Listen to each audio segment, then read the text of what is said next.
তো সকলকে আবার স্বাগত আমাদের চ্যানেলে। আজকে রেসিপিটি তৈরি করার জন্য আমরা এখানে কর্ন নিয়ে নিয়েছি। তো আপনারা চাইলে বাজার থেকে কর্ন কিনেও আনতে পারেন। আমরা একটি গ্রসারি স্টোর ওখান থেকে আমরা নিয়ে এসেছি। তো এরপর আমরা এটিকে টুকরো টুকরো করে কেটে নেব। আপনারা চাইলে রিবস আকারেও কাটতে পারেন, বাট আমি এখানে গোল করে আকারে কেটে নিচ্ছি। কাটা হয়ে গেলে আমরা একটি ফ্রাইং প্যান নেব। এর মধ্যে আমরা দেব বাটার। তো বাটারটা ভালো করে গলে গেলে আমরা দেব এর মধ্যে রসুন কুচি এবং ওয়েট করব যতক্ষণ রসুনের গন্ধ এই বাটারের সাথে ভালো করে মিশিয়ে যায়। এরপর আমরা এর মধ্যে দেব লঙ্কার গুঁড়ো, দিয়ে আবার ভালো করে আমরা এটিকে কষিয়ে রান্না করে নেব।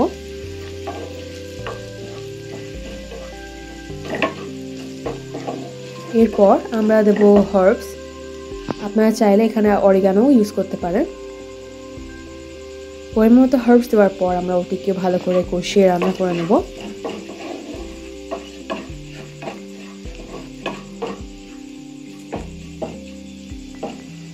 এরপর আমরা দেবো এর মধ্যে পরিমাণ মতো নুন, দিয়ে আবার আমরা ভালো করে এটিকে কষিয়ে নেব।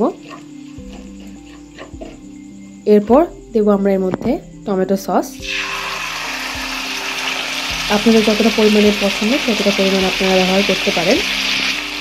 এবং ভালো করে আমরা এই সসটিকে আমাদের এই পেস্ট যেটা বানিয়েছিলাম সেটার সাথে আমরা ভালো করে মিশিয়ে নেব।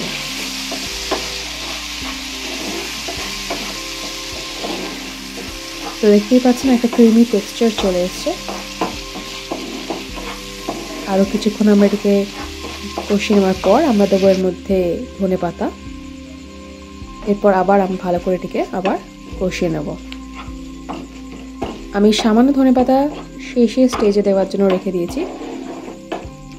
তো এরপর আমরা আমাদের যে কর্নগুলো ছিল আমরা একের পর এক এর মধ্যে দিয়ে ভালো করে রান্না করে নেব আমাদের সসের সাথে। এই ব্যাপারটা লক্ষ্য রাখতে হবে যাতে কর্নের ধারের অংশগুলো যেন ভালো করে কুক হয়ে যায়। আমাদের যে কর্নটা আমরা কিনে এনেছিলাম সেটা বয়েলড কর্ন।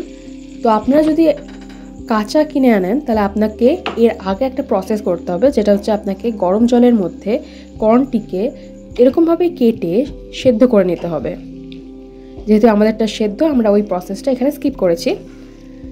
এরপর আমরা আমাদের যে সসটি বানিয়ে রেখেছিলাম তার সাথে আমাদের কর্নগুলিকে ভালো করে কোট করে নেব, কোট করে এবং রান্না করে নেব ভালো করে।